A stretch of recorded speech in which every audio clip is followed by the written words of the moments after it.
नमस्कार। आप सभी का हमारे दूरदर्शन केंद्र पर हार्दिक स्वागत है। मित्रों, आज हम आप सभी का अपने इस कार्यक्रम गुलदस्ता बगिया साहित्य में दिल से स्वागत करते हैं। मित्रों, बहती है नदियाँ तो ठहरा रह जाता है किनारा, खाते हैं जो ठोकर उन्हें समझो न तुम बेचारा, हाथ जरा बढ़ाकर तो देखो दोस्ती के यारो, प्रेम से झुक जाएगा आपके कदमों में ये सारा जमाना। दर्शकों, उम्मीद करते हैं कि आपने अपना जो भी अपना ज़रूरी काम है उन्हें आप ख़त्म कर चुके होंगे, क्योंकि यह जो शाम है आज आपका बहुत ही खासम खास होगा और हम आपको एक ऐसी शख्सियत से मिलवाने जा रहे हैं जो बहुत ही अपने कीमती समय में से अपने कुछ पल निकाल कर हमारे बीच आए हैं। तो हम आज उनसे कुछ विशेष प्रश्न पूछेंगे। तो आइए हम अपने जो हमारे आज के विशिष्ट अतिथि हैं डॉक्टर प्रोफेसर आर.एस. सर्राजू सर, उनसे हम आपको मिलवाते हैं। सर, आपका हमारे कार्यक्रम में हार्दिक स्वागत है। नमस्कार भाई। नमस्कार मित्रों, आज जो हमारे चीफ गेस्ट हैं, हमारे जो विशिष्ट अतिथि हैं डॉक्टर प्रोफेसर एस सर्राजू सर, इनके बारे में मैं आपको संक्षेप में कुछ बताना चाहूँगा। इनकी जो कार्य उपलब्धि है और इनका जो नाम है वो बहुत ही दूर तक फैला हुआ है और ये जो अभी तक अचीव किए हैं ये एक सागर की तरह है, लेकिन मैं इसे गागर में समेटने का काम करता हूं और इनके बारे में कुछ शब्दों में इनका परिचय आपसे करवाता हूं। Doctor R S. सर्राजू सर का जन्म 1956 ईस्वी में आंध्र प्रदेश राज्य के ईस्ट गोदावरी जिले में स्थित प्रथिपाडु नामक गांव में हुआ था। इन्होंने अपनी जो प्रारंभिक शिक्षा थी वो अपने गांव से ही पूरा किया और बाद में जो महाविद्यालयीन शिक्षा थी उसे इन्होंने हैदराबाद के ओस्मानिया यूनिवर्सिटी से प्राप्त किया। उसके बाद ये निरंतर आगे चलते हुए पीएचडी की डिग्री 1984 ईस्वी में हासिल की। इन्होंने हिंदी लेक्चरर के रूप में शुरुआत करते हुए आगे दिन प्रतिदिन एक नई कीर्तिमान स्थापित किए। ये भारत के अलावा विदेशों में भी, जिसमें रूस, आपको साउथ अफ्रीका और साथ साथ अमेरिका जैसे देशों में इन्होंने पठन पाठन का काम किया। ये अभी वर्तमान में हिंदी सलाहकार जो समिति है उसके शासी परिषद के ये सदस्य हैं। आज जो हमारे जो भी क्वेश्चन है हमारे जनता जनार्दन के, आज हम इनसे ये पूछेंगे और अपने जनता को ये बताएंगे कि हम इन प्रश्नों को किस रूप में देखते हैं और हमारे एक्सपर्ट का इस पर क्या विचार है। तो डॉक्टर साहब, आज हम आपसे कुछ प्रश्न करेंगे जो हमारे आम जनता का प्रश्न है। तो आपसे आज जो हम क्वेश्चन करेंगे वो क्वेश्चन कुछ अलग प्रकार का है जो और कहीं नहीं है। डॉक्टर साहब, आपकी मातृभाषा तेलुगु रही है और जो हमारा अभी का जो संस्कृति है, हमारी जो शिक्षण पद्धति रही है, उसमें तेलुगु भाषा और तेलुगु भाषा भाषियों का क्या योगदान रहा है? आप इसे जो अभी वर्तमान में है इसे और कैसे बेहतर बनाया जा सकता है, इसके बारे में आप क्या कहना चाहेंगे डॉक्टर साहब? ऐसा है कि मेरी मातृभाषा तेलुगु है, मैंने हिंदी सीखी। मेरी दादी माँ बहुत धार्मिक प्रकृति की महिला थी। वो सोचती थी कि हम बनारस जाएंगे तो बाबा विश्वनाथ के दर्शन करेंगे तो तब हिंदी काम आएगी। तो इस दृष्टि से उन्होंने एक ट्यूटर बुलाकर हमें हिंदी सिखाई। तो फिर आगे तो हिंदी के साथ अन्य विषयों को भी हम पढ़ते रहे। मूलतः इंटरमीडिएट के स्तर पर मैं विज्ञान का विद्यार्थी था। फिर स्नातक के स्तर पर मैंने विशेष रूप से वाणिज्य शास्त्र का अध्ययन किया था। फिर आगे में हिंदी में मेरी विशेष रुचि थी, तो ये मेरा अध्ययन जारी रहा। बात यह है कि तेलुगु भाषा भाषियों में तो एक प्रकार की स्वीकरणशीलता और अनुकूलनशीलता हमें दिखाई देती है। और जहाँ तक शिक्षा पद्धति का प्रश्न है तो आप इस तरह से देखेंगे कि आंध्र प्रदेश में तो जब अंग्रेज़ आए थे चेन्नई मद्रास में, और उसके बाद जो भी शिक्षा पद्धति में परिवर्तन हुए उनमें सबसे पहले तो पाठशालाएँ यहाँ खोली गई। नारी शिक्षा तो यहाँ से तो शुरू होती है और मुख्य रूप से तो ये आंध्र के या दक्षिण के विद्यार्थी जो हैं ये गणित की ओर ज़्यादा रुचि रखते हैं, गणित का अध्ययन करते हैं, जो भी ये विज्ञान का अध्ययन करते हैं। नई चीज़ें जो आती हैं तो उनको ग्रहण करने की बार बार कोशिश करते हैं। ऐसे में ये जो स्वीकरणशील प्रवृत्ति और नए को ग्रहण करने की प्रवृत्ति आंध्र या तेलुगु भाषी जनता में आपको दिखाई देती है, वो बार बार अब पूरी दुनिया में क्या क्या हो रहा है, किस दिशा में हमें जाना चाहिए, तो विकास का कौन सा रास्ता हमें अपनाना चाहिए, तो इस दिशा में लोग सोचते रहते हैं। तो फिर शिक्षा पद्धति भी तो उनकी इसी दिशा में तो विकसित होती रहती है और लोग अपने आप को अनुकूलित करके तो वर्तमान के अनुकूल आगे बढ़ने की कोशिश करते रहते हैं। सही कहा आपने सर। डॉक्टर साहब, हमारी जो प्राचीन परंपरा रही है, हमारी जो संस्कृति रही है, यहाँ पर पठन पाठन के लिए गुरुकुल शिक्षा पद्धति का पालन किया जाता था और उस समय हमारे पास उतने अधिक साधन भी उपलब्ध नहीं थे, परंतु आज के समय में हमारे पास हर प्रकार के साधन उपलब्ध हैं। लेकिन फिर भी अगर तुलना की जाए तो उस समय से और आज के समय में हम अपने आप को हर क्षेत्र में बहुत हद तक पीछा पाते हैं। और तो डॉक्टर साहब, हर चीज़ होने के बावजूद भी हम क्यों पिछड़ रहे हैं, हम क्या करके इसे और बेहतर कर सकते हैं, इसके बारे में आप हमारे जनता को क्या बताना चाहेंगे? ऐसा है कि ये जो प्राचीन गुरुकुल शिक्षा प्रणाली है, इसमें गुरु और शिष्य का एक सीधा संबंध होता था। तो शिष्य गुरु के सामने तो होता था, तो एक नियमित संख्या में विद्यार्थी होते थे। हर विद्यार्थी का क्या व्यक्तित्व है, उसकी रुचि किस विषय में तो दिखाई देती है, इसकी छानबीन करके अपनी शिक्षा गुरु दिया करता था। अब आधुनिक समय में भी तो शिक्षा पद्धति में यही बात अपनाई जा रही है, लेकिन अब ध्यान दीजिए, आज भी गुरुकुल पाठशालाएं तो हमारे पास हैं, लेकिन अंतर ये है कि गुरुकुल पाठशाला में तो विद्यार्थियों की संख्या बढ़ती गई, तो अब इसके पहले गुरु के सामने विद्यार्थी एक व्यक्तित्व था, एक व्यक्ति था, एक नामधारी।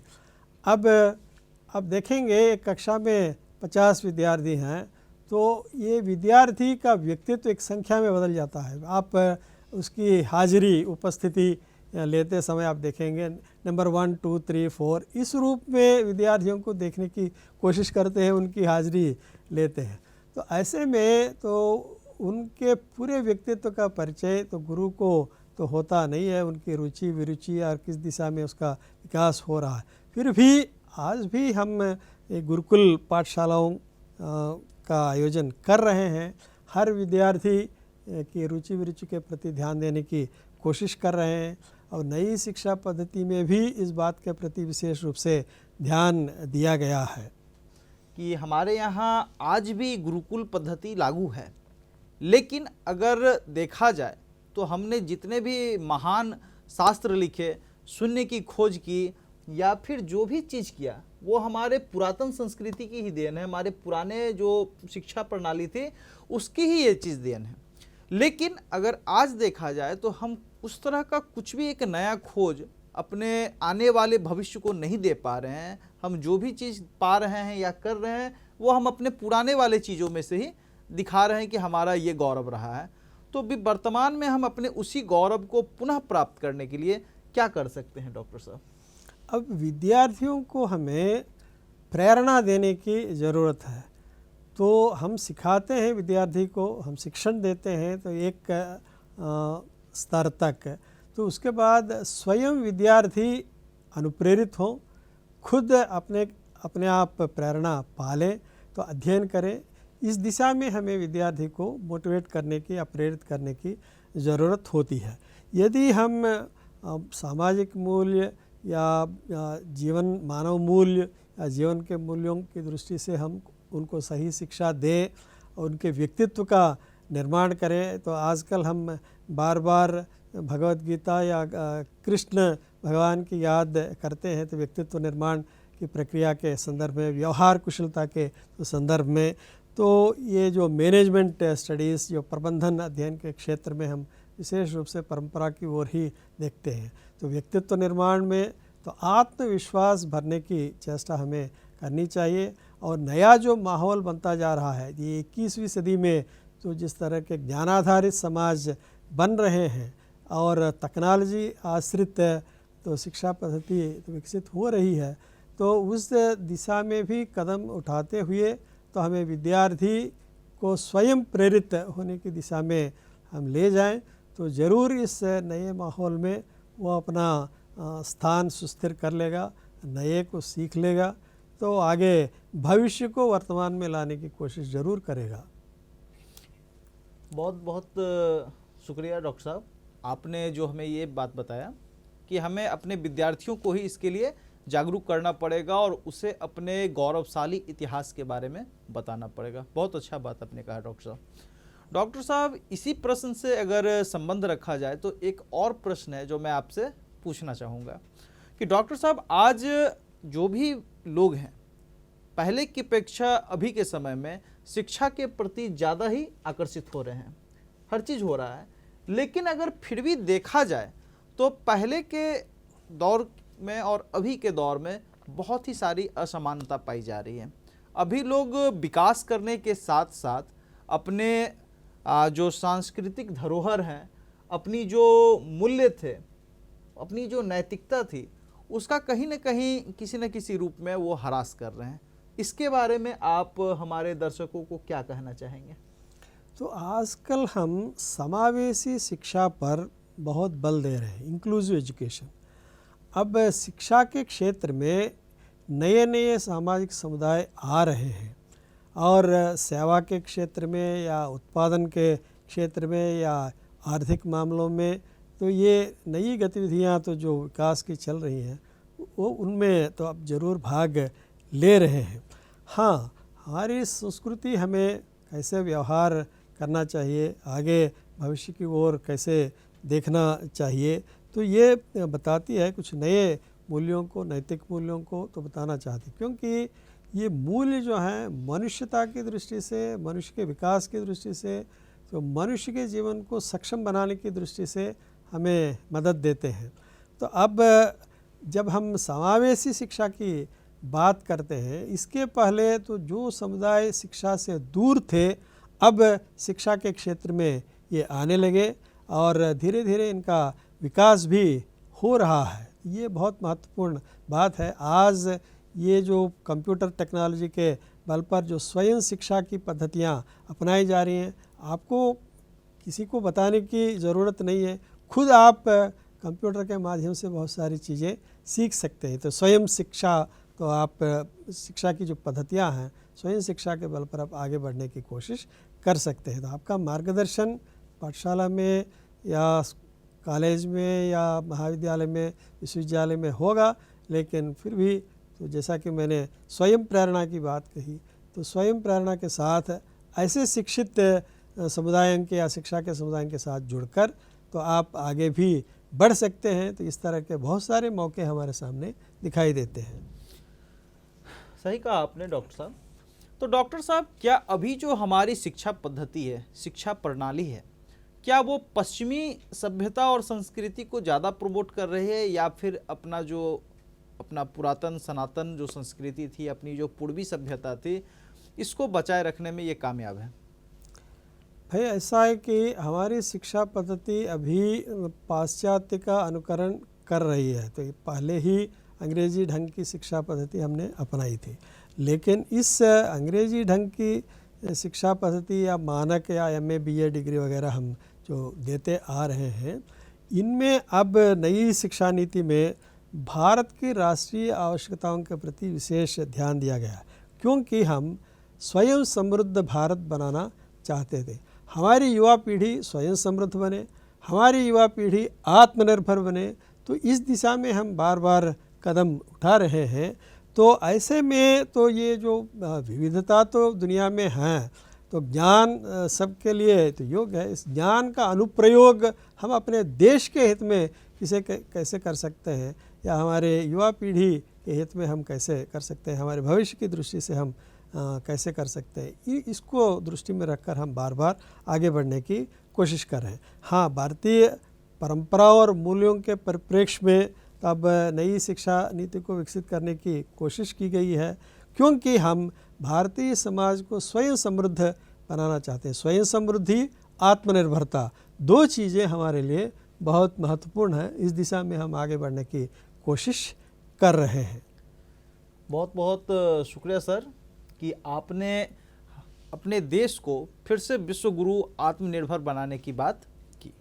लेकिन डॉक्टर साहब, अगर देखा जाए तो आत्मनिर्भर या विश्व गुरु हमारा देश तभी बन सकता है जब यह अपने अंदर चल रही तमाम तरह की चुनौतियों पर मजबूत पकड़ बना सके, उन्हें कंट्रोल कर सके। लेकिन अगर समस्याएं देखी जाए डॉक्टर साहब, तो हमारे देश में अनेक प्रकार की समस्याएं हैं, और लेकिन सबसे अगर एक बहुत महत्वपूर्ण चीज़ है कि हमारा देश जो है वो विविधताओं से भरा हुआ देश है। इस देश में, अपने देश भारत में, तमाम तरह की अलग अलग प्रकार की भाषाएं, अलग अलग धर्म के लोग रहते हैं। लेकिन कभी कभी देखा जाता है कि प्रांतों में छोटी छोटी चीज़ें जैसे भाषावाद या और भी कोई प्रकार की मुद्दाओं को लेकर के कहीं न कहीं किसी न किसी रूप का मनमुटाव देखा जाता है। इन मनमुटावों को हम कैसे ख़त्म कर सकते हैं, इसको बारे में आप क्या कहना चाहेंगे? हाँ, तो अपनेपन की भावना हम मनुष्यों में रहती है। अब एक देखिए, परिवार के स्तर पर हम कई बार ये सोचते हैं कि ये मेरा परिवार है, ये मेरा भाई है, ये मेरी बहन है, मेरी माँ, मेरे पिताजी। तो इस तरह से जब आप परिवार से बाहर गांव में जाते हैं, तो दूसरे गांव में जाते हैं, तो आप ये बोलना शुरू करेंगे तो ये मेरा गांव है। यानी कि आपकी चेतना परिवार के स्तर से ऊपर उठकर गांव तक फैल गई है। अब गांव छोड़कर किसी दूसरे ज़िले में जाएंगे तो आप ये बोलना शुरू करेंगे ये सब मेरे ज़िले के ये हमारे ज़िलेवासी हैं। आप ज़िले के स्तर से ऊपर उठकर और बाहर जाएंगे तो फिर दूसरे राज्य में जाएंगे तो फिर राज्य के नाम पर बोलेंगे ये हमारे आंध्र प्रदेश के हैं, ये हमारे तेलंगाना के हैं, ये हमारे बिहार के हैं, ये हमारे उत्तर प्रदेश के हैं। अब राज्य के स्तर से भी ऊपर उठकर दूसरे देश में जाएंगे तो कोई आपसे पूछेगा तो आप ज़रूर ये कहेंगे कि मैं भारतीय हूँ, मैं भारत से हूँ।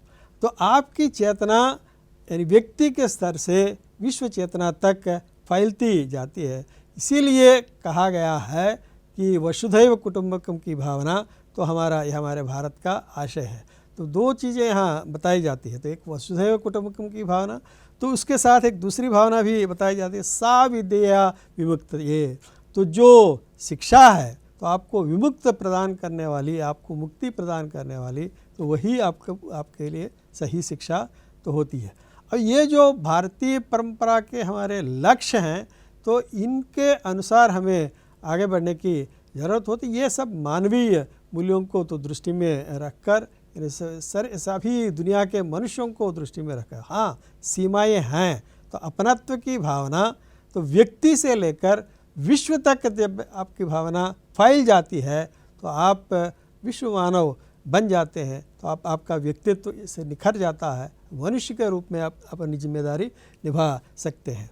तो हमारी शिक्षा पद्धति या हमारा जीवन दर्शन, भारतीय परंपराएं यही बात हमारे सामने प्रस्तुत करती हैं। तो इसलिए ये जो प्रांतीयवाद या क्षेत्रवाद, भाषावाद, अब एक समय तक भावोद्वेगों को तो यानी आगे लाने वाली चीज़ें होती हैं, और आप अपनी चेतना का विस्तार करते जाएंगे। अब ये व्यक्ति मानव से विश्व मानव तक आप फैल जाएंगे और पूरी दुनिया को तो आत्मसात करने की कोशिश करेंगे ज़रूर। तो हमारी वरीयता तो हमारा राष्ट्र है, हमारा परिवार हमारे लिए जितना महत्वपूर्ण है, हमारा राष्ट्र भी हमारे लिए उतना ही महत्वपूर्ण है। तो ये यानी भेदभाव तो एक कृत्रिम आवरण है, तो ये आवरण बहुत जल्दी ही तो लोगों में से तो हट जाएगा। तो कई कारणों से तो ये आवरण बनता जाता है, तो हम आगे बढ़ने की कोशिश ज़रूर करते हैं। सही कहा आपने डॉक्टर साहब कि जब तक हम वसुधैव कुटुंबकम की नीति को नहीं समझेंगे, हम अपने मूल्यों को नहीं समझेंगे, तब तक ये चीज़ें हमारे आम जीवन से ख़त्म नहीं हो सकती है। इन चीज़ों को अगर ख़त्म करना है तो हमें अपने विद्यालय स्तर पर जो बच्चे पढ़ते हैं, हमारे जो युवा कॉलेज जाते हैं, उन्हें भारत की पुरातन संस्कृति और अपने देश से प्रेम करने के बारे में सिखाना होगा, और उन्हें ये भी बताना होगा कि पूरा देश अपना ही घर है, कोई बाहर का नहीं है, और हम सभी आपस में कहीं ना कहीं भाई भाई हैं, चाहे वो चचेरे हों, मौसेरे हों, फुफेरे हों, लेकिन अपनी एक ही संतान है, एक ही माँ की संतान है। ये भावना हमारे जो युवा हैं उनके मन में ये चीज़ें डालनी होगी, और इसमें हम कहीं ना कहीं सफल भी हो रहे हैं। आने वाले समय में ये चीज़ें नहीं रहेंगी, मैं भी इस बात को मानता हूँ सर। बहुत बहुत अच्छा लगा सर आपसे।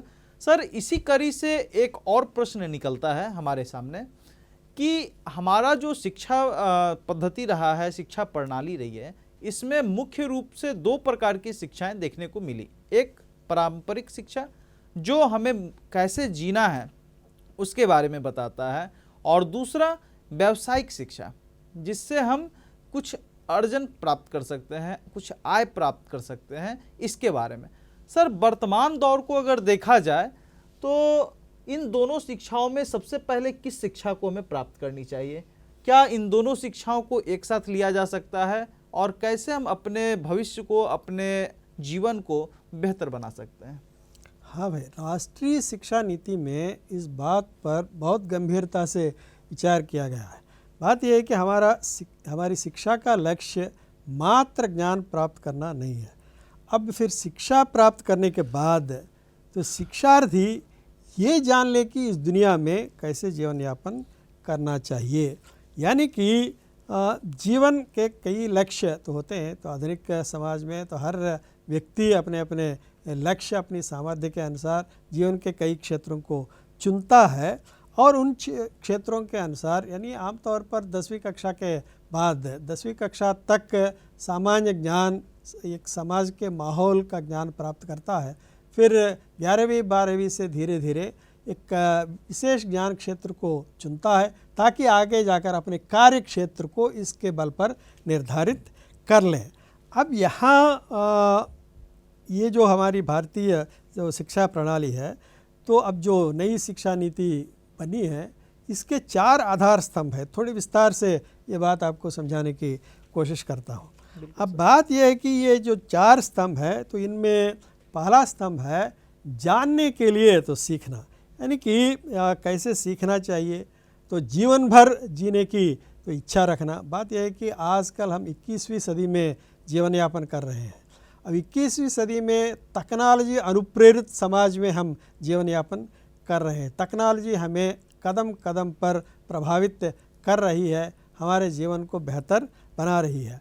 तो इस संदर्भ में तो ध्यान देने की बात यह है कि यहाँ जानने के लिए सीखने का मतलब है जीवन भर सीखने की इच्छा रखना। तो इसके पहले बोलते थे कि आपने स्नातक कर लिया या स्नातकोत्तर कर लिया, आपकी पढ़ाई समाप्त होगी, लेकिन ये नहीं है। अब टेक्नोलॉजी के कई नए अनुप्रयोग बार बार हर 3 महीने में, हर 4 महीने में, कभी कभी हर दिन में तो नई चीज़ें आ रही हैं। अब ऐसे में हर बार या हर कदम कदम पर तो नए को फिर प्राप्त करने की इच्छा रखना, ये जानने के लिए सीखना। दूसरा आधार स्तंभ है करने के लिए तो सीखना। मात्र ज्ञान प्राप्त कर लें तो उसका अनुप्रयोग कैसे करेंगे, कहाँ करेंगे, क्या करेंगे। तो इसलिए सैद्धांतिक ज्ञान ही नहीं, सिद्धांत के साथ जो अनुप्रयुक्त ज्ञान के दिशा में भी जाना, तो जीवन के सवालों को सामना करना, तो जीवन के सवालों को सामना करने के लिए सामर्थ्य विकसित करना, तो ये सारी चीज़ें आवश्यक हो जाती है। तो करने के लिए सीखना हमारे लिए महत्व होता है। तीसरी बात ये है कि ये साथ साथ मिलकर जीना, क्योंकि इस दुनिया में या इस देश में हम अकेले नहीं हैं, कई समुदाय हैं, कई परिवार से लेकर देखेंगे कई परिवार हैं। तो हमारे गांव में कई लोग हैं, तो हमारे शहर में कई लोग हैं, या हमारे ज़िले में कई लोग हैं। तो इन ऐसे में पूरी दुनिया में कई राज्य हैं, तो फिर साथ साथ मिलकर सहयोग के साथ जीवन यापन करना, ये सीखना तो हमारी शिक्षा का लक्ष्य है। तो उसके बाद चौथा तो जो है, तो अपने अस्तित्व को पहचानना है। हाँ, सहयोग का मतलब अपने अस्तित्व को खोकर सहयोग देना नहीं है। तो राष्ट्र का निजत्व, अपने अस्तित्व, तो इनको दृष्टि में रखते हुए तो आगे बढ़ना। तो अब भारत की स्वतंत्रता, भारत की समग्रता, भारत की स्वायत्तता और राष्ट्र की निजता और इसके लक्ष्यों को, तो ये हमारी युवा पीढ़ी के लक्ष्यों को, हमारे भविष्य को दृष्टि में रखते हुए आगे बढ़ने की ज़रूरत होती है। कुल मिलाकर जिम्मेदारी के साथ व्यवहार करना और साथ साथ मिलकर तो जीने के इस क्रम में, तो ये जो हमारा जो ज्ञान है, हमारी शिक्षा जो है, यानी मात्र ज्ञान ही नहीं, अनुप्रयुक्त ज्ञान या व्यवहार प्रयोग की ओर हमें जाने की ज़रूरत होती है। नए नए जो विकास की नई दिशा में हमें तो जाने की ज़रूरत होती है। क्या करना चाहिए, तो यह इस रूप में, यानी कि व्यक्ति के रूप में भौतिक और मानसिक सामर्थ्य को प्राप्त करते हुए हमारी युवा पीढ़ी को आगे बढ़ने की ज़रूरत होती है। तो अब नई शिक्षा नीति में इन बातों पर विशेष रूप से बल दिया गया है। अभी हम रुकेंगे एक छोटे से ब्रेक के लिए, तो दोस्तों आप कहीं जाइएगा नहीं, हम जल्द मिलते हैं। ब्रेक के बाद आपका फिर से स्वागत है। डॉक्टर साहब, आपने बहुत अच्छा कहा, आपने जो टेक्नोलॉजी की बात की, तो इसी टेक्नोलॉजी से संबंधित हम आपसे एक प्रश्न पूछेंगे कि आज का युग डॉक्टर साहब टेक्नोलॉजी का है, तो हम भाषा प्रौद्योगिकी के क्षेत्र को नज़रअंदाज नहीं कर सकते हैं।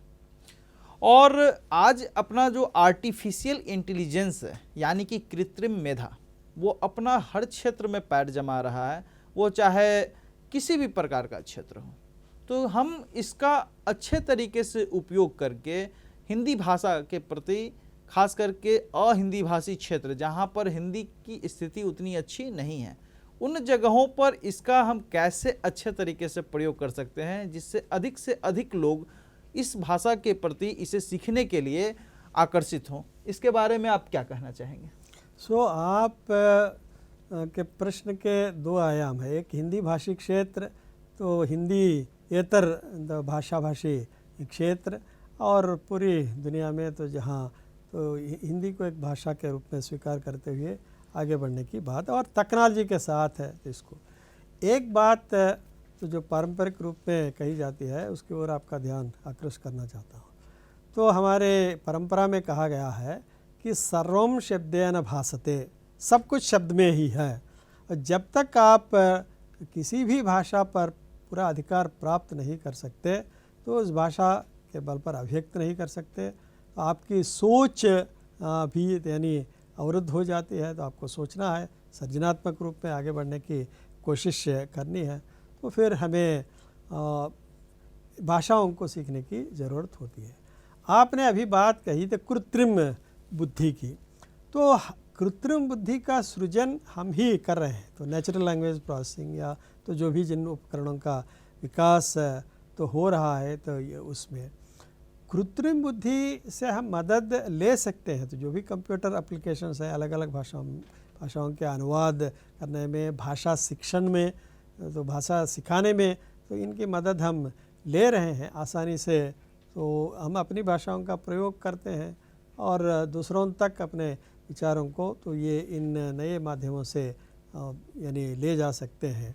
इसलिए कृत्रिम बुद्धि हमारे लिए तो बहुत ही आगे तो उपयोग यानी देगी। तो कई चीज़ों में कृत्रिम बुद्धि जो आजकल यानी हमारे लिए आवश्यक है, ये बहुत ज्ञान का बड़ा क्षेत्र है। बिग डेटा और कृत्रिम बुद्धि, दो चीज़ों की बार बार हमारी युवा पीढ़ी बात करती रहती है, और कृत्रिम बुद्धि की भी आवश्यकता है। लेकिन कृत्रिम बुद्धि की दिशा में हम कैसे तो जाएं, और जो स्टेम एजुकेशन की बात है, तो साइंस, टेक्नोलॉजी, मैथमेटिक्स या इंजीनियरिंग वगैरह की तो जो बात है तो आप की जाती है, इसमें भी भाषा का अपना महत्व है। तो या मातृभाषाएँ या जो भारतीय भाषाओं के माध्यम से तो इस प्रकार के ज्ञान को प्राप्त करने की ज़रूरत है। इसलिए भाषा, टेक्नोलॉजी और टेक्नोलॉजी के बल पर जो कृत्रिम बुद्धि या तो जो अन्य शिक्षण के उपकरणों का विकास किया जा रहा है,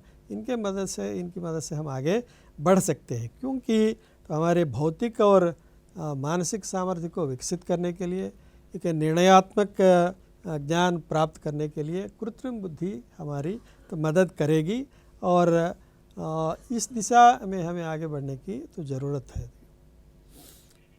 बहुत अच्छा आपने कहा डॉक्टर साहब, आपने टेक्नोलॉजी के बारे में हमारी जनता को बताया कि यह हमारे लिए किस प्रकार से लाभप्रद हो सकता है, और इसका हम कैसे प्रयोग करके हिंदी भाषा ही नहीं और भी जो दूसरी अन्य भाषाएं हैं उसे हम लोकप्रिय बना सकते हैं, उसे हम आम लोगों तक आसानी से पहुंचा सकते हैं।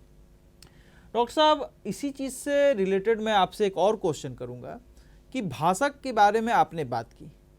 आज की जो हमारी युवा पीढ़ी है वो विदेशी भाषाएं जैसे जर्मन, फ्रेंच, रशियन, इस तरह की भाषाओं को सीखने के लिए भारत से बाहर जा रहे हैं। जबकि अगर देखा जाए तो हमारे देश में भाषा और इसके जो साहित्य हैं इसकी कमी नहीं रही है। आखिरकार क्यों हमारी युवा पीढ़ी हमारे देश में चल रही अन्य भाषाओं को सीखने से कतराती हैं, और कैसे करके हम उन्हें इस भाषा, अपनी जो भाषा है वो चाहे बांग्ला हो, असमी हो, तेलुगु हो, तमिल हो, कन्नड़ हो, मलयाली हो, किसी भी भाषा के प्रति हम कैसे आकर्षित कर सकते हैं, इसके लिए हमें क्या करना चाहिए, इसके बारे में आपकी क्या राय है? बात यह है कि हाँ, भारत के कई प्रदेशों के लोग जो हैं एक भाषी नहीं द्विभाषी तो होते हैं। कम से कम अंग्रेजी और अपनी मातृभाषा पर ये अधिकार रखते हैं। कहीं कि कुछ जगह 3 भाषाओं की जानकारी रखते हैं। ऐसा है कि भाषा सीखने का मतलब है दूसरे भाषाई समाज से तो संबंध स्थापित करना, चाहे विदेशी हो चाहे देशी हो। यानी भाषा सीखने के बाद भाषा के प्रयोग के क्षेत्रों में उसका प्रयोग करते हुए तो उसको सीखने की ज़रूरत होती है। अब एक तेलुगु भाषी के रूप में हमने हिंदी सीखी, और तमिल भी सीख सकते हैं या मलयालम भी सीख सकते हैं। आप किस ज्ञान क्षेत्र को, किस सेवा क्षेत्र को आप चुनना चाहते हैं, उस पर कुछ चीज़ें आधारित होती हैं। तो अभी भारत में जो संविधान में मान्यता प्राप्त 22 भाषाएं हैं, तो इन भाषाओं में तो कुछ विद्यार्थी जो हैं 2-3 भाषाओं को सीखना चाहते हैं, क्योंकि भाषा हमें जोड़ती है। तो भाषा अभिव्यक्ति का साधन है, संप्रेषण का साधन है। तो हमें कार्य क्षेत्र में सक्षम रूप में कार्य करने के लिए तो भाषा आपको अनुप्रेरित करती है, आपकी मदद करती है। तो ऐसे में भाषाओं को तो सीखना हमारे लिए ज़रूरी तो होता है, क्योंकि इसके पहले मैंने आपको स्पष्ट किया था कि साथ साथ मिलकर जीना तो हमारे आज की आवश्यकता है। तो आप जानते हैं, तो ये आधुनिक युग की ये नीति है, जो जिस स्थान पर या जिस जगह हमारा जन्म होता है उस जगह ही हमारा जीवन यापन हो, ये ज़रूरी नहीं है। अब एक गांव में जन्म लेते हैं तो शहर चले जाते हैं, शहर में जन्म लेते हैं तो फिर महानगर में चले जाते हैं, तो एक राज्य में जन्म लेते हैं तो दूसरे राज्य में चले जाते हैं। तो कई हमारे यानी आगे की पीढ़ी, हमारी युवा पीढ़ी दूसरे देशों में भी जाती रहती है। ऐसे में साथ साथ मिलकर जीने की प्रक्रिया में बहुभाषिकता या कई भाषाओं पर अधिकार रखना एक ज़रूरी विशेषता है। अब आप जितनी भाषाओं को जान लेंगे उतने लोगों तक आप पहुंच पाएंगे, तो ज़रूर अपनी क्षमताओं का प्रदर्शन वहाँ करेंगे या उनसे ग्रहण करेंगे, तो आपका विकास होगा, तो और आप दूसरों की भी मदद कर सकते हैं। इसलिए इस दृष्टि से एक से अधिक भाषाओं को जानना और मातृभाषाओं के माध्यम से तो सृजनात्मकता का विकास करना, तो ये मौलिकता का विकास कर लेना हमारे लिए एक ज़रूरी बात है। इसलिए बार बार हम ये चाहते हैं कि हम भारतीय भाषाओं के माध्यम से ज्ञान को प्राप्त कर लें, क्योंकि बार बार हम भारतीय भाषाओं में ज्ञान का अंतरण भी करना चाहते हैं। तो जो भी दुनिया भर की भाषाओं में जो ज्ञान है उसको भारतीय भाषाओं में लाएं, और नए नए जो भारतीय सामाजिक समुदाय जो अभी शिक्षा प्राप्त करना चाहते हैं उनको इस ज्ञान के अंतरण के बल पर पथ प्रदर्शन करें, उनको नया ज्ञान दें, कौशल का ज्ञान दें, तो आगे विकास की दिशा में तो ले जाएं। तो इस दिशा में हम आजकल कदम उठा रहे हैं। आपने बहुत सही कहा डॉक्टर साहब, लेकिन मैं अगर इसको एक सीधे, चूँकि ये हमारा जो कार्यक्रम है इसे हर तबके के लोग देखते हैं, तो मैं आपसे एकदम सीधा सिंपल सा क्वेश्चन करूँगा कि जैसे मान लीजिए कि तेलुगु भाषा है या तमिल भाषा है, वो दक्षिण प्रांत में चलता है। अगर इस भाषा को हमें उत्तर प्रांत, वो चाहे बिहार हो, यूपी हो, राजस्थान हो, यहाँ के लोगों को बताना हो, तो इसके लिए हमें क्या करना चाहिए? या फिर आंध्र प्रदेश, चेन्नई, इन सब जगहों पर बिहार, यूपी या फिर बांग्ला भाषा हो, इसको सिखाने के लिए हमें क्या करना चाहिए? इसे क्या होगा कि भाषा का आदान प्रदान, यानी कि भाषा का एक ग्लोबलाइजेशन हो जाएगा। इसके लिए हमारा केंद्र सरकार या हमारी जो शिक्षा पद्धति है इसमें क्या सुधार करना चाहिए? तो अब जो नई शिक्षा नीति में विकल्प आधारित पाठ्यक्रम का निर्धारण किया गया, चॉइस बेस्ड क्रेडिट सिस्टम। अब विद्यार्थी स्नातक स्तर से शुरू करके जिस किसी भी भाषा की जानकारी प्राप्त करना चाहता है वो कहीं से भी रखकर तो ऑनलाइन एजुकेशन के माध्यम से या ऑफलाइन एजुकेशन के माध्यम से कर सकता है। ये एक चुनाव है, क्योंकि आप ज्ञान प्राप्त करते हैं, ज्ञान प्राप्त करने के बाद या तो किसी सेवा क्षेत्र में जाते हैं या कहीं किसी उत्पादन के क्षेत्र में आप चले जाते हैं, या फिर कहीं मीडिया में जाएंगे तो यानी संप्रेषण या संपर्क की भाषा के रूप में भाषाओं का प्रयोग आप करते हैं। आपको हर कदम पर तो भाषाओं की तो ज़रूरत होती है, तो इसलिए नई शिक्षा नीति में विकल्प आधारित पाठ्यक्रम का प्रावधान किया गया। आपकी क्या ज़रूरत है वो आप अपनी ज़रूरत के अनुसार अपनी भाषा जिस भाषा की ज़रूरत है उस भाषा को सीखने की आप कोशिश करेंगे, इसलिए इसका प्रावधान किया गया है। बहुत खूब डॉक्टर साहब, बहुत खूब डॉक्टर साहब, आपने इतने अच्छे तरीके से बताया कि नई शिक्षा नीति जो है उसमें हम किस तरह से ये चीज़ों को ले सकते हैं। मैं इसी से रिलेटेड एक और क्वेश्चन कर सकता हूँ डॉक्टर साहब कि एक अनुवादक और एक शिक्षक दोनों का काम किसी भी चीज़ को सामने वाले को बताना है, समझाना है, लेकिन फिर भी दोनों को अलग अलग माना गया है। इसके बारे में आप अपनी क्या राय देना चाहेंगे? अक्सर ये इस तरह से मानते हैं, लेकिन शिक्षण के क्षेत्र में भी अनुवाद की मदद ली जाती है। अनुवाद को शिक्षण पद्धति में तो एक इकाई के रूप में स्वीकार किया जाता है। अनुवाद शिक्षण पद्धति तो शिक्षण की पद्धतियों में एक पद्धति, अनुवाद के माध्यम से दूसरी भाषाओं को तो सिखाना, क्योंकि अनुवाद एक महत्वपूर्ण चीज़ है। आज तो हम ये जो कंप्यूटराइजेशन का विकास हुआ तो उसमें मशीनी अनुवाद की प्रक्रिया का विकास हुआ, तो फिर अनुवाद मशीन के बल पर भी कर रहे हैं, तो कई प्रकार के सॉफ्टवेयर बनाए गए हैं। ये बहुत आसान तो होता जा रहा है। ऐसा नहीं है कि शिक्षण से अनुवाद कोई अलग चीज़ है, तो क्योंकि ज्ञान कई भाषाओं के माध्यम से अभिव्यक्त होता है, उस ज्ञान को किसी एक हमारी अपनी भाषा में अभिव्यक्त करने की तो ज़रूरत है, तो दूसरी भाषाओं को सीखने की भी ज़रूरत होती है।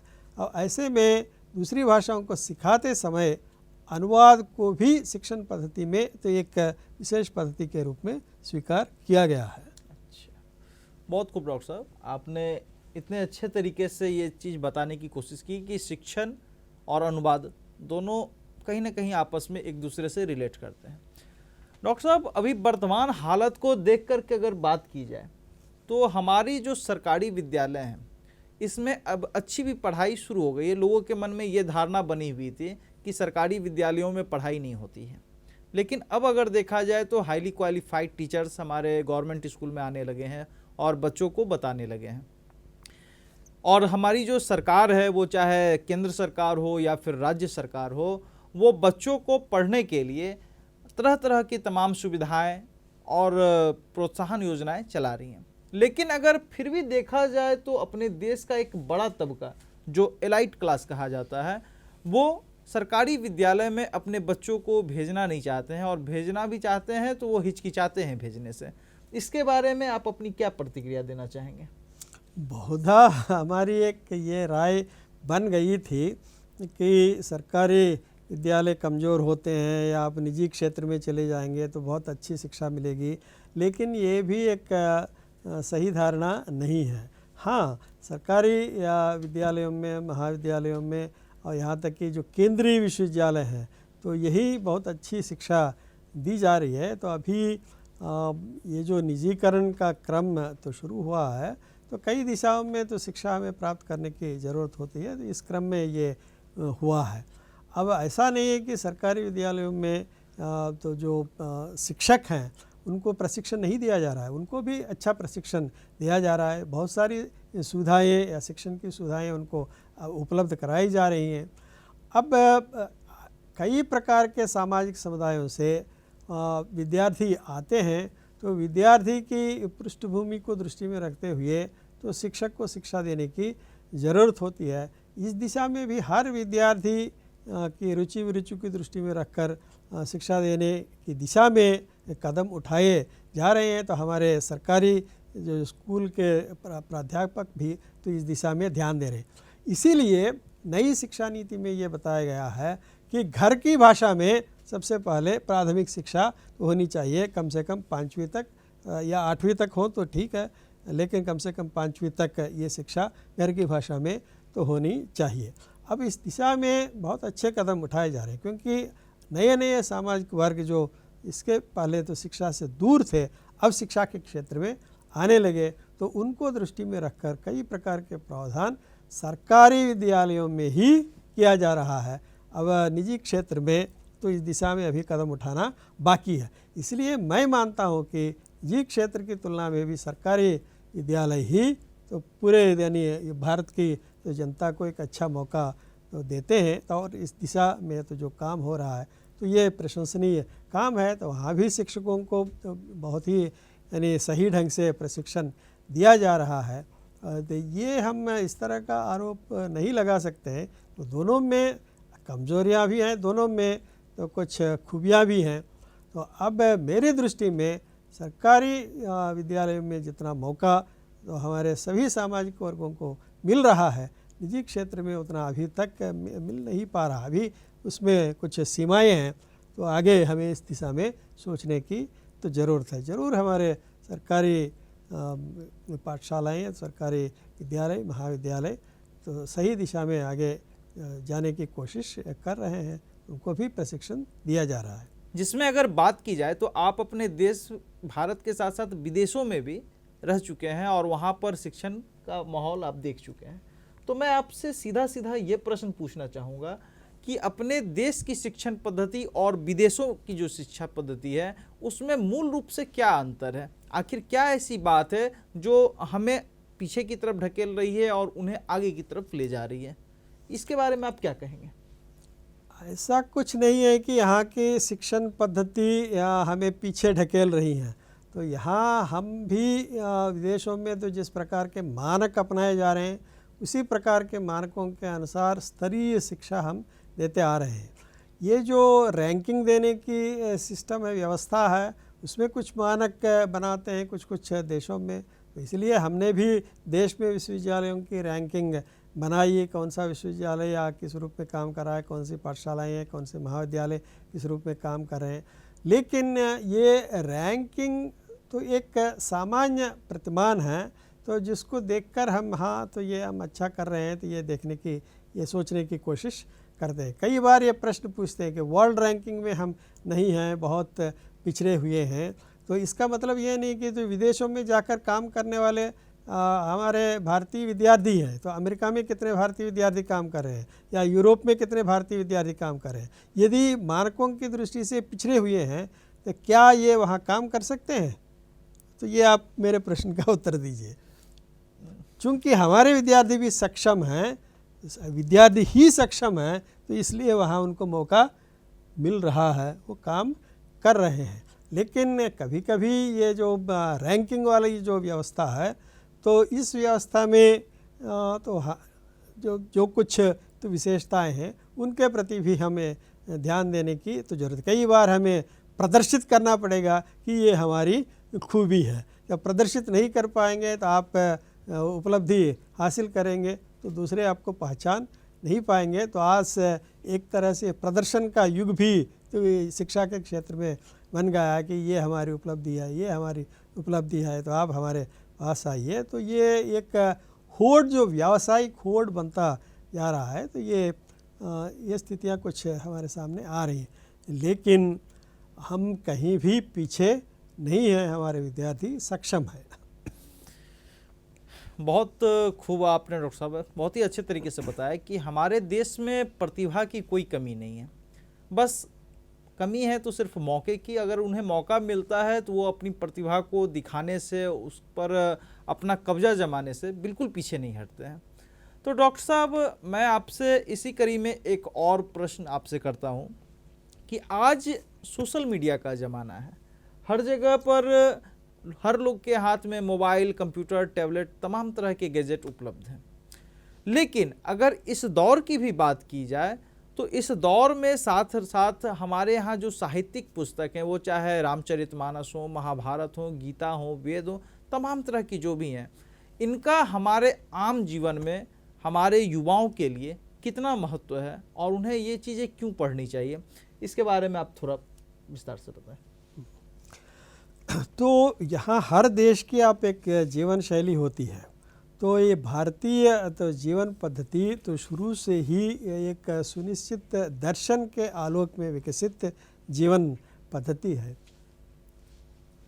तो अब इस स्थिति में हम 21वीं सदी में पदार्पण कर चुके हैं। तो इसका मतलब है टेक्नोलॉजी के साथ जुड़कर हमारा विकास हो रहा है।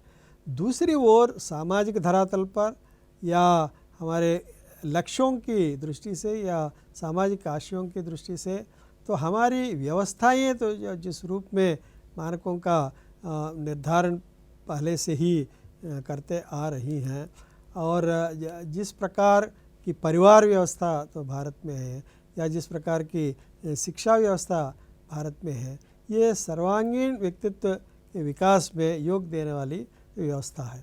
तो हमारे महाभारत में जितने सारे चरित्र आपको मिलेंगे दूसरे काव्यों में या दूसरी रचनाओं में आपको नहीं मिलेंगे।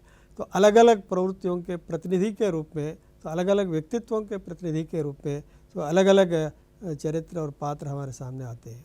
तो भारतीय जीवन दर्शन के मूलाधार के रूप में हमारे सामने भगवत गीता है या जो कर्म कैसे करना चाहिए, तो हमारा कर्म कैसे निर्धारित कर किस दिशा में हमें आगे बढ़ना चाहिए या जीवन की क्या क्या अवस्थाएं हैं, बाल्य, यौवन, कौमार्य, वार्धक्य, तो हर जीवन की अवस्था में हमें क्या करना चाहिए, यहाँ इनको तो स्पष्ट किया गया है। फिर इसके तो साथ है तो हम जो यानी वृद्धों का आदर हमें कैसे करना चाहिए या माता पिता का आदर हमें कैसे करना चाहिए। तो आप यूरोपीय देशों में या दूसरे देशों में देखेंगे तो इस व्यवस्था में तो जो उथल पुथल है, तो आप वृद्धाश्रम की ओर तो जा रहे हैं या तरह तरह के आश्रमों का वहाँ गठन किया गया है, जबकि हमारे यहाँ परिवार ही तो एक केंद्र है, तो जिसमें तो हमारे तो संबंध एक दूसरे से हैं। ये परिवार को एक आधार बनाकर हम आगे बढ़ते हैं, तो पीढ़ी दर पीढ़ी तो हम अपनी संतान का विकास कर सकते हैं। दूसरी ओर एक और बात है के प्रति मैं आपका ध्यान आकृष्ट करता हूँ। तो कई बार तो ये पिता तो जिस रूप में शिक्षा अपने पुत्रों को देता है उस रूप में दूसरे लोग देते नहीं। किस दिशा में जाना चाहिए, तो पेरेंटल गाइडेंस अभी भी कई बार पाश्चात्य देशों में कहा जाता है कि पेरेंटल गाइडेंस की ज़रूरत तो होती है। तो अब ये जो पेरेंटल गाइडेंस जो है तो ये हमारे भारत की देन है, हमारे भारतीय परिवार व्यवस्था की देन है। इसीलिए अब आज की नई पीढ़ी के विकास में ये भारतीय परिवार व्यवस्था की भूमिका महत्वपूर्ण भूमिका के रूप में स्वीकार किया है। भारतीय काव्यों को, भारतीय साहित्य को, साहित्यिक परंपराओं को तो महत्वपूर्ण सीखा गया है, यानी देखा गया है। तो इस ओर हमें ध्यान देने की तो ज़रूरत है, यानी कि मानवीय मूल्यों को या पारिवारिक मूल्यों को या व्यक्ति मूल्यों को, सामाजिक आचरण के मूल्यों को यहाँ विशेष रूप से सिखाया जाता है शिक्षा के साथ, जिसके प्रति हमें ध्यान देना है। बहुत खूब आपने डॉक्टर साहब बहुत ही अच्छे तरीके से हमारी जो साहित्य होनी चाहिए उससे कैसे पढ़ना है इसके बारे में आपने बताया। डॉक्टर साहब अगर एक छोटी सी बात मैं आपसे करूं कि एक वो समय था जब हम सभी छोटे छोटे बच्चे हुए करते थे, खेतों में खलिहानों में जाते थे, सुबह शाम खेलते थे, पढ़ते थे, लिखते थे और तंदुरुस्त रहते थे। लेकिन अगर आज देखा जाए तो आज छोटे छोटे बच्चे जो अभी जन्म से 5 साल के हैं, 4 साल के हैं और स्टार्टिंग किए हैं स्कूल जाना, उनका अगर बस्ते का बैग का साइज देखा जाए, उनके पठन पाठन की सामग्री को देखा जाए तो उनके वजन से वो ज़्यादा हो जाता है और बेचारे वो उस बोझ के तले दबे जा रहे हैं। तो आपने जो अभी न्यू एजुकेशन पॉलिसी की बात की, इसमें इस बात पर कितना ध्यान रखा गया है कि उन्हें पर्याप्त मौका मिले, पर्याप्त उनकी देखभाल हो सके और वो अपने आप को कुछ हद तक स्वतंत्र महसूस कर सकें, इसके बारे में आप क्या बताएंगे? नई शिक्षा नीति में ज़रूर इस बात के प्रति ध्यान दिया गया है। तो ये बस्ते को लेकर उसके अंदर दब जाना तो अब इसकी ज़रूरत ही नहीं है। अब स्कूल में जहाँ तक पढ़ाई हो सकती है, जितनी शिक्षा प्राप्त कर सकता है तो वो प्राप्त कर लें और खेल कूद के माध्यम से भी तो शिक्षा प्राप्त कर लें। तो अब योग और अन्य तो जो भी भारतीय यानी स्वास्थ्य को तो यानी शारीरिक स्वास्थ्य और मानसिक स्वास्थ्य, सो दोनों की दृष्टि से तो इनको अपनाने की सलाह दी गई है। खेलकूद पर भी तो विशेष रूप से ध्यान दिया गया है और सही दिशा में व्यक्तित्व के सर्वांगीण विकास को दृष्टि में रखकर तो नई शिक्षा नीति का विकास किया गया है और कार्यान्वयन की दिशा में तो कदम भी बढ़ाए जा रहे हैं। सही कहा आपने डॉक्टर साहब, बहुत अच्छा लगा आपसे।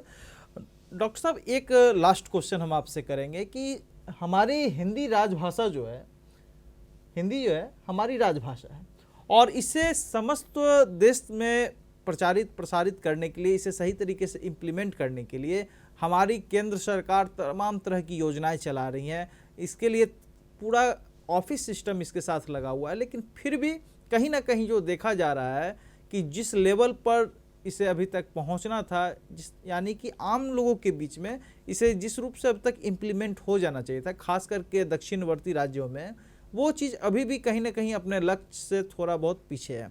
तो इसे सही रूप से इम्प्लीमेंट करने के लिए हम क्या कर सकते हैं, इसके बारे में आप क्या कहना चाहेंगे? ऐसा है कि तो जैसा कि ज्ञान का क्षेत्र है एक ओर, तो कार्य का क्षेत्र दूसरी ओर है। अब ये ज्ञान को हम अपनी भारतीय भाषाओं, मुख्य रूप से राजभाषा हिंदी के माध्यम से प्राप्त करें तो सेवा के क्षेत्र में तो हिंदी का कार्यान्वयन कार्यालयों में आसान हो जाता है। वैसे संपर्क भाषा के रूप में, संप्रेषण की भाषा के रूप में तो हिंदी क्षेत्रों में यानी सुदृढ़ है, तो हिंदी भाषा के माध्यम से संप्रेषण होता है। दूसरे भाषाई क्षेत्रों से, प्रदेशों से संपर्क की भाषा के रूप में हिंदी के माध्यम से यानी संप्रेषण तो होता है। अब हिंदी में तो स्थिति को सुदृढ़ बनाने के लिए यह हिंदी ही नहीं, भारतीय भाषाओं में जैसा कि अभी मैंने उल्लेख किया, ज्ञान का अंतरण करना चाहिए। तो जो यानी यहाँ चिकित्सा शास्त्र या दूसरे इंजीनियरिंग, टेक्नोलॉजी वगैरह क्षेत्रों में तो जो ज्ञान अन्य भाषाओं में उपलब्ध है उसको हिंदी में लाएं और हिंदी माध्यम से तो हम पढ़ना तो शुरू करेंगे तो बहुत सारी चीज़ें अपने आप हल हो जाएंगी और सेवा के क्षेत्र में भी तो हम हिंदी को अपना लेंगे। हम सोच रहे थे कि स्वतंत्रता के बाद 15 वर्षों में अंग्रेजी के स्थान पर हिंदी स्थापित हो जाएगी, लेकिन कई कारणों से ये नहीं हुआ।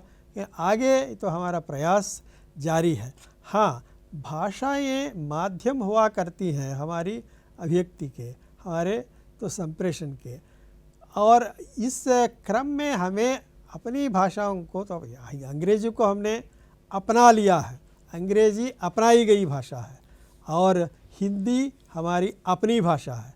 अपनी भाषा में और अपनाई गई भाषा में थोड़ा अंतर हमें ज़रूर दिखाई देता है। तो हिंदी हमारे देश की भाषा है, हमारी मातृभाषा है, चाहे वो गैर हिंदी भाषी हो तो हिंदी को मातृभाषा के रूप में अपना लेते हैं, इसलिए कि अन्य भारतीय भाषाओं में भी तो हिंदी के समानांतर संस्कृत के शब्द दिखाई देते हैं। हम भी हिंदी सीखते समय तो तेलुगु में तो जो संस्कृत शब्द है उसके समानांतर हिंदी में संस्कृत शब्द आते हैं तो आसानी से चीज़ को सीख लेते थे। तो हम ढूंढते थे कि कहाँ कैसे संस्कृत शब्दों का प्रयोग करके यहाँ भाषाओं को समृद्ध किया जा सकता है या आसानी से समझ सकते हैं। मेरे कहने का मतलब यह है कि शिक्षा के क्षेत्र में हिंदी का प्रयोग सफल हो जाता है तो जिस दिशा में आगे हम कदम उठा रहे हैं तो आगे यानी सेवा के क्षेत्र में भी इसका प्रयोग हो जाता है। इसके साथ साथ उत्पादन के क्षेत्र में भी या अन्य जो भी ज्ञान के अनुप्रयोग के क्षेत्र है यहाँ हिंदी भाषा का प्रयोग अपने आप हो जाता है। ऐसा नहीं है कि हम पिछड़े हुए हैं, नहीं है कि यानी हमारी कोशिश जारी है। तो जैसे जैसे प्रगति हो रही है दक्षिण में भी, पूर्वोत्तर राज्यों में, पश्चिम के राज्यों में तो हिंदी अपनाई गई है। संप्रेषण के अब फिल्मों के माध्यम से बहुत प्रचार तो हो रहा है, तो कई लोग फिल्मों को देखते हैं, जब भी बात करने की कोशिश करते हैं हिंदी भाषी क्षेत्रों में जाते हैं तो हिंदी भाषा का प्रयोग करने की कोशिश करते हैं। तो इसलिए ये मात्र राजभाषा तक हिंदी सीमित नहीं है, सहज और स्वाभाविक रूप में इस भाषा के प्रयोग की ज़रूरत है। इस दिशा में कदम उठाए जा रहे हैं और कोशिश जारी है। और जब हिंदी के माध्यम से शिक्षा प्राप्त होना तो यानी शुरू हो जाएगा तो फिर आगे कार्यान्वयन के क्षेत्र में, सेवा के क्षेत्र में भी आसानी से हिंदी का प्रयोग होने लगा, क्योंकि हिंदी हमारी जनता की भाषा है, यानी बहुसंख्यक जनता की भाषा है। 50% से ज़्यादा लोग हिंदी समझते हैं और हिंदी के माध्यम से संपर्क स्थापित करते हैं, संप्रेषण करते हैं। अंग्रेज़ी से ज़्यादा मैं विश्वास के साथ कह सकता हूँ कि हिंदी भारतीय लोग जानते हैं। तो जो अलग अलग समुदाय या अलग अलग ग्रामीण क्षेत्रों में, पहाड़ी क्षेत्रों में रहने वाले लोग जो हैं, तो अंग्रेज़ी की अपेक्षा आप 2-4 हिंदी वाक्यों का प्रयोग करेंगे, ज़रूर वो जान जाएंगे। तो इसलिए ऐसा नहीं कि हिंदी का प्रयोग नहीं हो रहा है, हिंदी का प्रयोग हो रहा है। तो हिंदी के साथ भारतीय भाषाओं का भी प्रयोग हो रहा है, तो उनका भी विकास हो रहा है और भी कदम इस दिशा में हमें उठाने की ज़रूरत है। तो यानी सारी भाषाएं अपनी, भारत की अपनी मातृभाषाएं या भारत की प्रधान साहित्यिक और ज्ञान की भाषाएं, इनका विकास होना चाहिए। क्योंकि आजकल एक कृत्रिम, ये आर्टिफिशियल इसको बोलते हैं, तो अनुवाद पद्धति के बल पर आसानी से हम एक, यानी आप अपनी मोबाइल के माध्यम से अब हिंदी में बोलेंगे तो तेलुगु में उसका अनुवाद हो जाता है, या तेलुगु में बोलेंगे तो हिंदी में, speech to text, text to speech वाले तो जो तरह तरह के एप्लीकेशंस हैं, तो इनके बल पर अब किसी भी भाषा का प्रयोग करेंगे आसानी से दूसरी भाषा में इसका अनुवाद हो जाता है। ऐसे में दूसरी भाषाओं को सीधे सीख कर उनके माध्यम से काम करने की क्षमताएं बढ़ रही हैं, उस दिशा में प्रेरणा भी प्राप्त करके, तो अनुवाद से नहीं, मूल भाषा सीख कर काम करने की दिशा में लोग बढ़ने की कोशिश कर रहे हैं। बहुत खूब सर, आपने आज जो इतने अमूल्य विचार अपने प्रकट किए, आपसे तमाम तरह के प्रश्न जो शिक्षा, साहित्य, संस्कृति और अलग अलग विषयों से था, आपने उन प्रश्नों का बहुत ही शालीनता से और बहुत ही रोचकपूर्ण तरीके से हमें बताया। इसके लिए हम आपका एक बार फिर से शुक्रिया करते हैं। डॉक्टर साहब, चूँकि अब वक्त हमारा ख़त्म होने जा रहा है, तो हम आपसे फिर एक नए अगले एपिसोड में मिलेंगे। तब तक आप अपने मित्र गोपाल श्रीवास्तव को आज्ञा दीजिए। अपने आसपास साफ सफाई बने रखिए और साथ में हमारा जो YouTube चैनल है DD सप्तगिरी, तो जो भी दर्शक नए हैं उससे आप ज़रूर सब्सक्राइब कीजिए, क्योंकि उस पर भी वीडियो हमारा हमेशा आता रहता है। आप इसे सब्सक्राइब करेंगे तो और भी तरह तरह की जो जानकारियां हैं, हमारे जो दिन प्रतिदिन के नए कार्यक्रम आते हैं, उनसे आप फ़ौरन देख सकेंगे। उस पर आपको 24 घंटा आप कभी भी उसे ओपन कीजिए और देखिए। तो आप तब तक हमें आज्ञा दीजिए, फिर हम आपसे मिलते हैं एक नए एपिसोड में एक नए विशिष्ट अतिथि के साथ। तब तक जय हिंद, जय भारत।